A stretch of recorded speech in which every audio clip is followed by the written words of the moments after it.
Hey guys, Paul here. Welcome back to the channel. So today I have the latest version of the 9-inch instrument cluster display for Tesla Model 3 and Model Y to share with you. This is the latest version which comes with 3 different UI design, and you can also download the over-the-air update for the display. It also has Apple CarPlay function.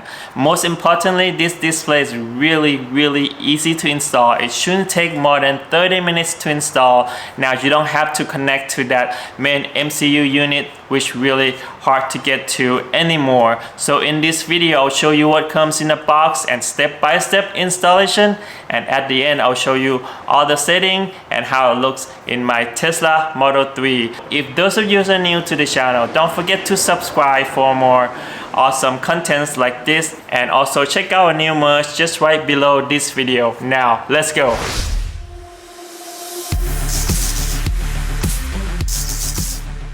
Now let me show you what comes in the box of this updated 9-inch instrument cluster display for Tesla Model Y and Model 3.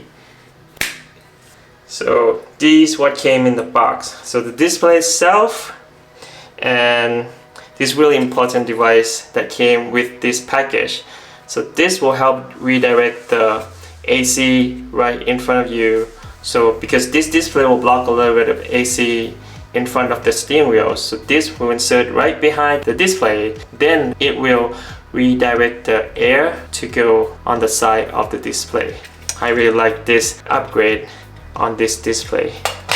So this is the instruction manual and then the user guide, and it came with 2 different wire harness. So one is for Intel, which is for the older car, and one is for AMD processor for the newer car. I believe my 2021 Tesla Model 3 could still use this cable right here, and this will have the connection to the side of the door. I'll show you in the installation later. And also trim removal tools. This is really come in handy, and the bracket. Alright, now you saw everything that came in the box. Now let's go and install it in my Tesla Model 3. I got this newest version instrument cluster display from Handshow or HAutoPart.com. If you are interested, you can use my special discount code DAD for extra 20% off for limited time only, because they are having a special spring sales. So before we start the installation, there are a few things you need for this installation. So you need these plastic removal tools. I got these from Amazon.com. I will put the link in the description down below. Also this masking tape or painter tapes. So these you will need in the installation. Now let's go install it. First thing first, you need to remove this panel using one of these trim removal tools. So just put it in underneath and use your finger to help, and it should pop right out. It's only 3 plastic clips that holds this panel together. Next, you just have to remove this panel right here. Just use your hand, pull it up. That's it. So next part, you need to remove this panel, the whole panel. Again, these are plastic clips inside. There's only one part that you need the tools to remove, is this part right here with the plastic clip on the top. You just use one of these two to pop it open and then pull it out. Now I can just remove this whole panel right here. Just pop it open.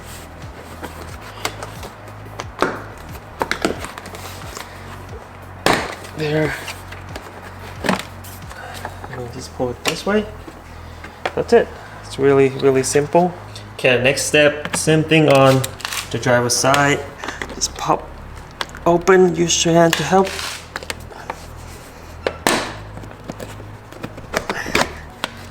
So this way we can remove the dashboard out. Now to remove the dashboard is really simple. Again, no screws here, it's only clips underneath it. So this piece and this piece right here, it's all one piece. So just use one hand, lift here, and one hand right here, and pull it up. There. So this whole thing will actually come off on both sides.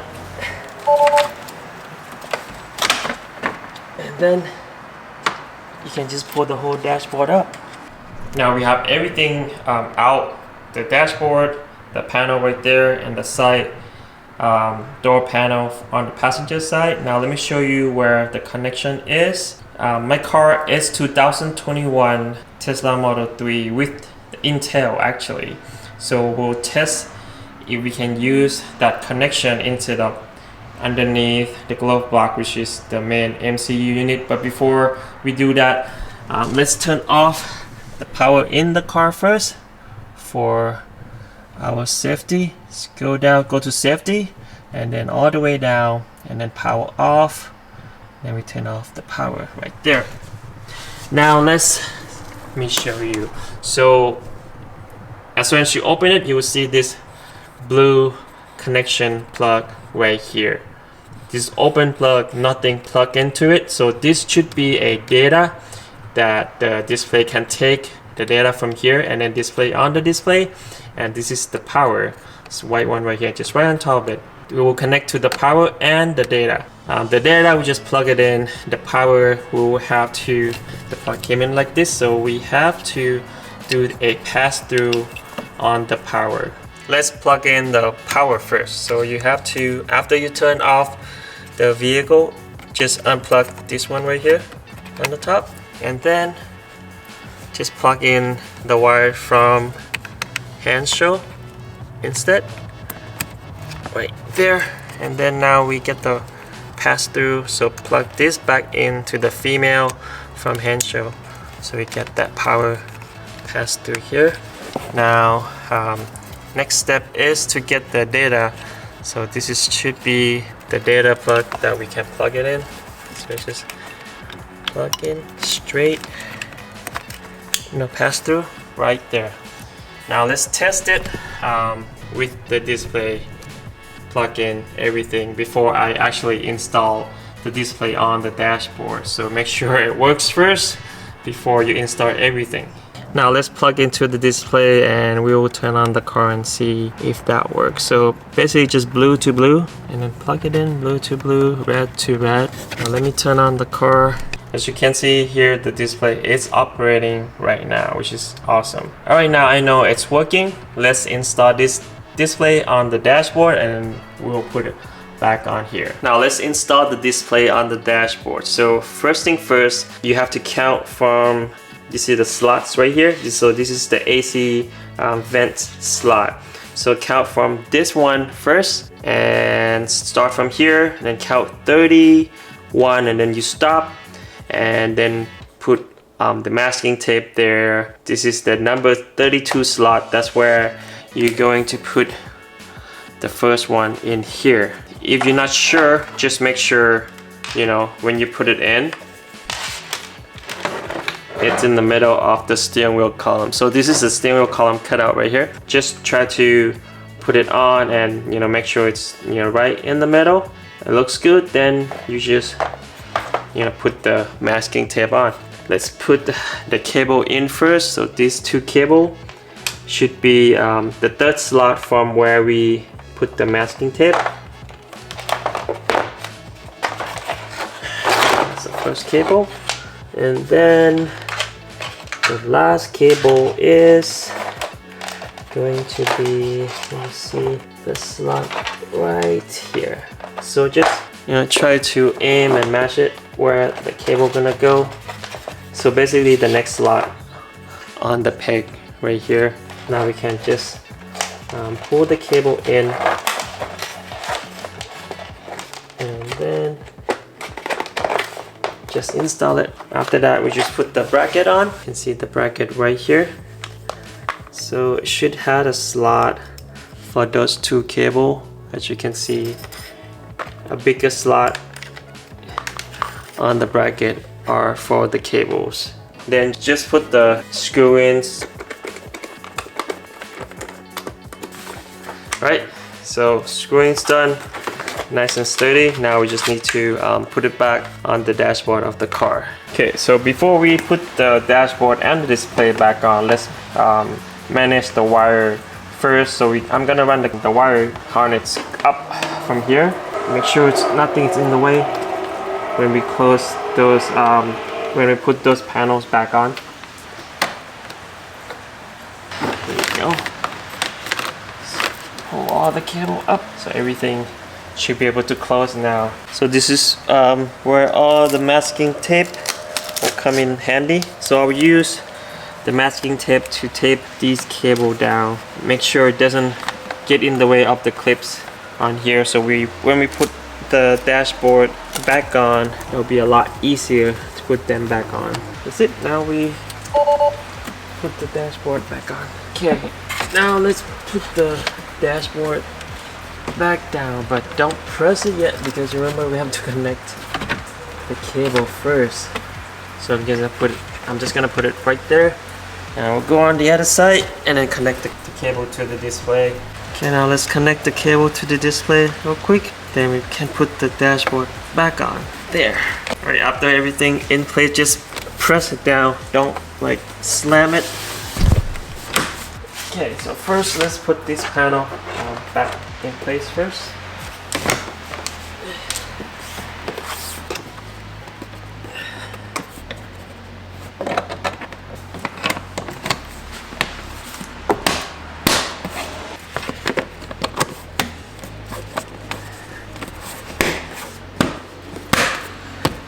Okay, last but not least, we just need to insert device right here so it can redirect the advent. So just find the middle of the display, just pop it in. Just like that. Okay, the installation is done. Let's see what it looks like in my Tesla Model 3.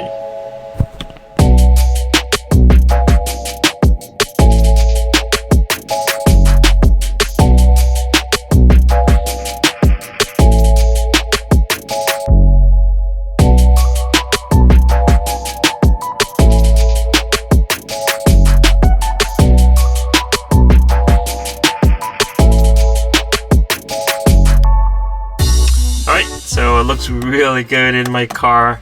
Let's go through all the setting real quick.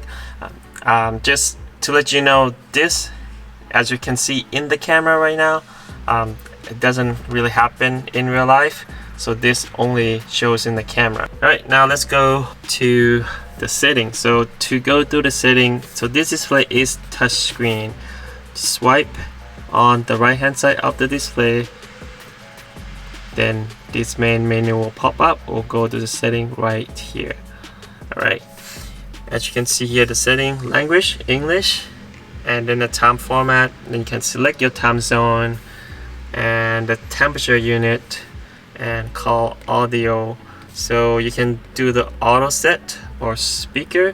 I assume speaker is the speaker of the display. There's a speaker right here, you can see there. And then the steering wheel control, so you'll be able to use the steering wheels to control some of the function on the display. You can turn that on.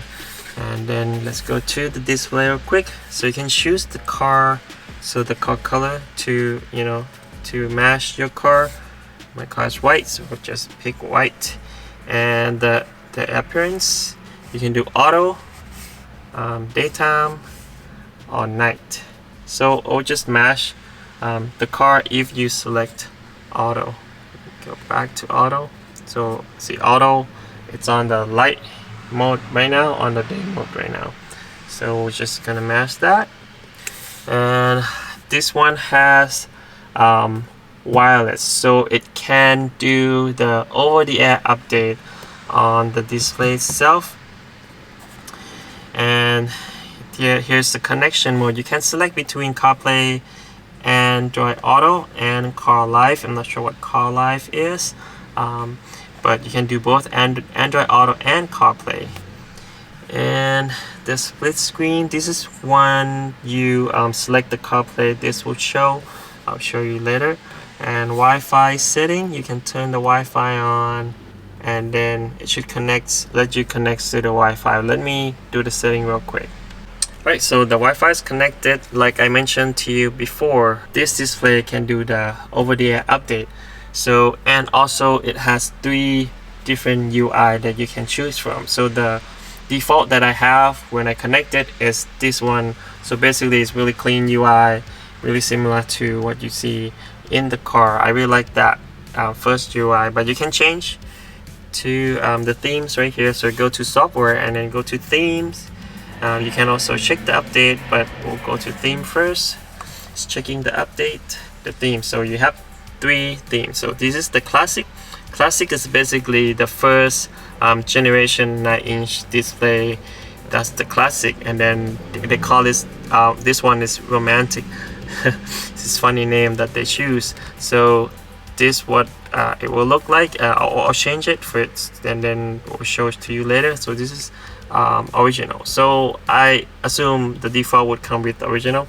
So every time you change the themes, you have to somehow download it from Wi-Fi. So make sure when you want to change the themes, you are connected to Wi-Fi at home. So that's the fastest way. So select download. So it's downloading right now. So this will take about a couple minutes there, as you can see. So it's upgrading the UI. I don't know why it has to be downloaded. Maybe the internal memory is not enough for them to store 3 different UIs in here. I think that's the reason why. But there you go. So it took about 2-3 minutes. This one's really cool too. It's really clean UI. Car in the middle. Slide it in the middle, then you can change the function here. Same here.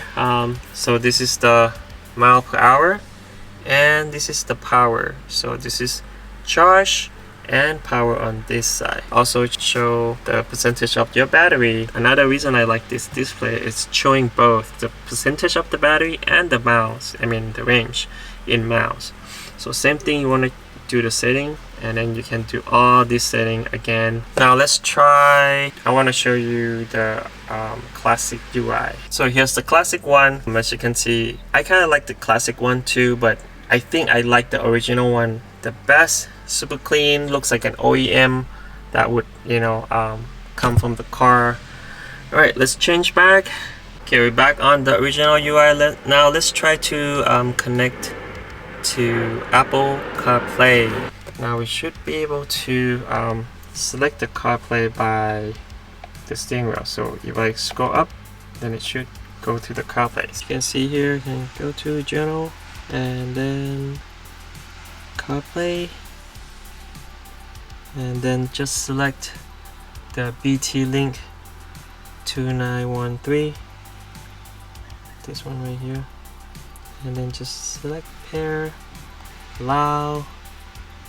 Should pop on here in a seconds. There you go. Alright, so took like 10 seconds to first initiate the CarPlay from the phone. Alright, so the CarPlay, you can do split screen like this. So the car information on the right and then CarPlay on the left, which I like because you still can see most of the car information right here, and then all of your CarPlay right here. Now let's try to play the music. As you can see, it's coming out from the speaker right now. Let me try to change on the phone. Can you keep my fast? Alright, let me try to change on the phone. As you can see here on the phone options, so this is how you change the output from the speaker of the unit, the internal speaker, to your car. So basically go to your phone and then select. So right now it's default as CarPlay unit. Now just change to Tesla, and then let's try to play.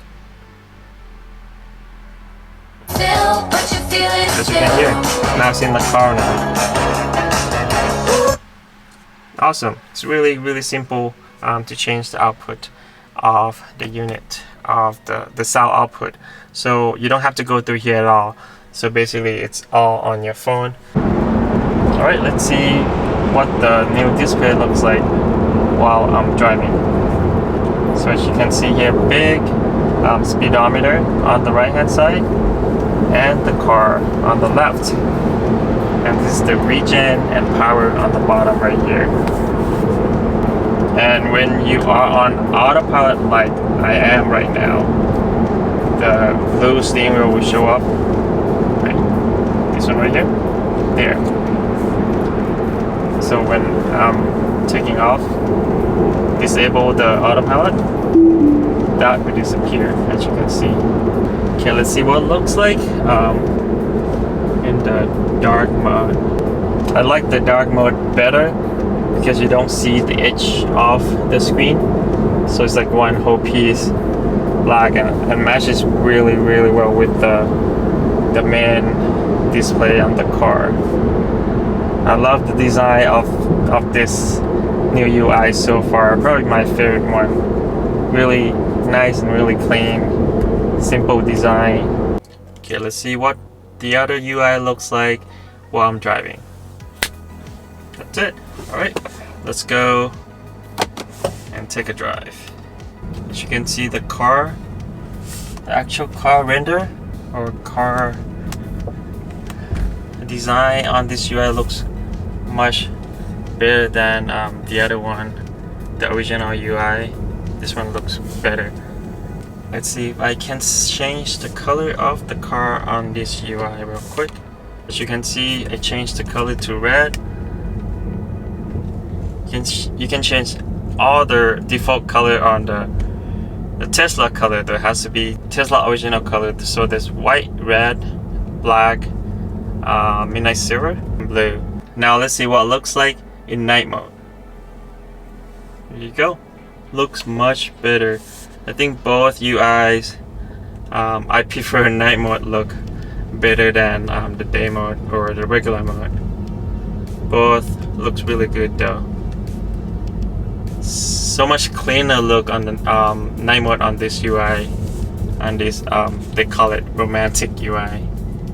Alright, I love the updated functions on this display and also how easy it was to install this display. Thank you so much guys for watching today's video, and don't forget to click like if you like the video. I'll make sure to put the link for this display in the description down below. Also special discount code for you. Don't forget to subscribe for more future contents like this. We'll see you on the next video. Peace.